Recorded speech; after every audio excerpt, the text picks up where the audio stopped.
Chittagong chamber of কমার্সে আছেন সহকর্মী নয়ন বড়ুয়া জয়। বাজেট নিয়ে কথা বলতে অতিথি নিয়ে যুক্ত হচ্ছেন তিনি। সরাসরি চলে যাচ্ছে জয়ের কাছে। জয়। ধন্যবাদ অঙ্কুর আপনাকে। একটু আগে যে বাজেট ঘোষণা হয়েছে সেই ঘোষণা নিয়ে কিন্তু চট্টগ্রাম চেম্বারের সিনিয়র যারা দায়িত্বে আছেন তারা কিন্তু প্রতিক্রিয়া জানিয়েছেন, এমনকি সাবেক যারা দায়িত্বে ছিলেন ব্যবসায়ী, চট্টগ্রামের ব্যবসায়ী, যেহেতু বন্দর কেন্দ্রিক ব্যবসা চট্টগ্রাম দিয়ে শুরু, তো তারাও কিন্তু প্রতিক্রিয়া জানিয়েছেন। আমার পাশে আছেন আমির হুমায়ুন চৌধুরী, চট্টগ্রাম চেম্বারের সাবেক সভাপতি। আমি আপনাকে স্বাগত জানিয়ে একটু জানতে চাচ্ছি যে এবার কিন্তু সবচেয়ে বড় আকারের বাজেট ঘোষণা হয়েছে, তো কি মনে করেন আসলে চট্টগ্রাম সহ সারা দেশকে কেমন গুরুত্ব দিয়ে বাজেটটি হয়েছে বলে মনে করছেন? প্রথমত আমি বলতে চাই এখানে এই বাজেটে গরিব, নিম্নবিত্ত, মধ্যবিত্ত এই শ্রেণীকে যে সুযোগ সুবিধা দেওয়ার কথা বলা হয়েছে, এটা আমি মনে করি সারা দেশের জনগণের জন্য এটা একটা বিরাট কার্যক্রম বলে মনে করছি আমি। কারণ এতে করে এছাড়া তরুণ এবং নারী উদ্যোক্তাদের কথা বলা হচ্ছে এখানে। এছাড়া এই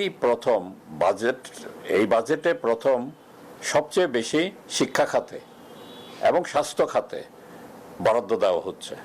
তো এতে করে আমার মনে হয় যে শিক্ষার মানটা আরো উন্নয়ন হবে এবং অনেক ছাত্রছাত্রী এখানে হবে। এছাড়া সবচেয়ে যেটা আমাদের একটা দাবি ছিল যে ঢাকা চট্টগ্রাম লাইনে যেটা আপনার ভৈরব, নরসিংদী, টঙ্গী হয়ে ঘুরে আসতো, সেটা বাদ দিয়ে কুমিল্লা থেকে সরাসরি নারায়ণগঞ্জ হয়ে ঢাকা যাওয়ার যে প্রস্তাবটা, সেটা এবার বাজেটে আমরা দেখতে পাচ্ছি। এবং এতে করে 80 কিলোমিটার একটা নতুন রেল লাইন হবে এখানে। তো এই রেল লাইন হলে প্রায় 3.5 ঘন্টায় ঢাকা চট্টগ্রাম আসা অথবা যাওয়া হবে। এতে করে অনেক সময় বেঁচে যাবে। আর বন্দরের যে উন্নয়নের কথা বলা হয়েছে এবং কাস্টমসের অনেক কিছু সহজীকরণ করা হচ্ছে। ট্যাক্স অনেক অ্যাডভান্স ইনকাম ট্যাক্স যেটা ছিল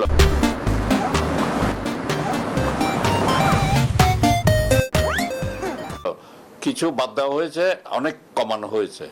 এতে করে ব্যবসায়ীদের অংশ এবং শিল্প কাঁচামাল আমদানিতে যে এআইটি নেওয়া হতো আগে, তো 5% থেকে 4% করা হয়েছে এবং এটা আবার মূল ইয়ার সময় সমন্বিত করা হবে ট্যাক্স অ্যাসেসমেন্টের সময়, যেটা আগে কোনো সময় করা হয়নি। তো এতে করে আমার মনে হয় ব্যবসায়ীদের হচ্ছে। আর এটা তো প্রথমেই, আমরা তো পুরোটা এখনো ভালো করে হয়নি, আমরা হয়তো দেখে ভালো করে আবার কালকে চট্টগ্রাম চেম্বার পক্ষ থেকে একটা অনেক ধন্যবাদ। আমরা মশিউর আলম স্বপনের সাথে একটু কথা বলতে চাচ্ছি, চট্টগ্রাম চেম্বারের সভাপতি। আমরা আপনার সাথে একটু জানতে চাচ্ছি যে বাজেট যেহেতু ঘোষণা হয়েছে, আপনাদের যে প্রস্তাবনা চেম্বারের কতটুকু বাস্তবায়ন হয়েছে বলে মনে করছেন?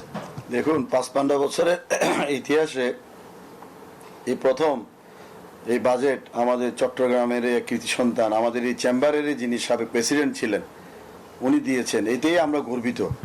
এবং চট্টগ্রামের এই সন্তান অর্থ পরিকল্পনা মন্ত্রী আমির খসরু মাহমুদ চৌধুরী, আপনার কৃষি, শিল্প, শিক্ষা সব জায়গায় কিন্তু উনি সুযোগ সুবিধা নিয়ে চিন্তা করেছেন এবং বাজেটে বলেছেন। ঢাকা চট্টগ্রামের মতো আকাশপথে তৃতীয় হাব হিসেবে সিলেটকে অন্তর্ভুক্ত করেছেন। নৌপরিবহনে যেগুলি আপনার পণ্য পরিবহন করা হয় তাকে আরও সহজই করার জন্য এবং সহজ করার জন্য এই ঢাকা চট্টগ্রামের সাথে সিলেটকে অন্তর্ভুক্ত করা হয়েছে। এবং ইতিমধ্যে আমাদের সাবেক চেম্বারের সভাপতি, আমাদের অভিভাবক আমির হুমায়ুন মাহমুদ চৌধুরী আমার পূর্বেই আপনাকে চট্টগ্রাম এবং ঢাকার রেলপথ সহ বিভিন্ন পথ নিয়ে যেভাবে উনি ডিসকাশন করেছেন, এবং আগামীকালকে হয়তো আমরা আরও এগুলি ভালোভাবে জেনে বুঝে আমরা আমাদের প্রতিক্রিয়া দিব। আমরা অনেক খুশি এই বাজেট নিয়ে। আমির হুমায়ুন চৌধুরীর সাথে আরেকবার একটু একেবারে সংক্ষেপে আমরা একটু জানতে চাচ্ছি, বড় আকারের বাজেট বাস্তবায়নটা বড় চ্যালেঞ্জ হবে কিনা? এটা এখন কর আদায়টা হলো সবচেয়ে এখানে বড় বিষয়।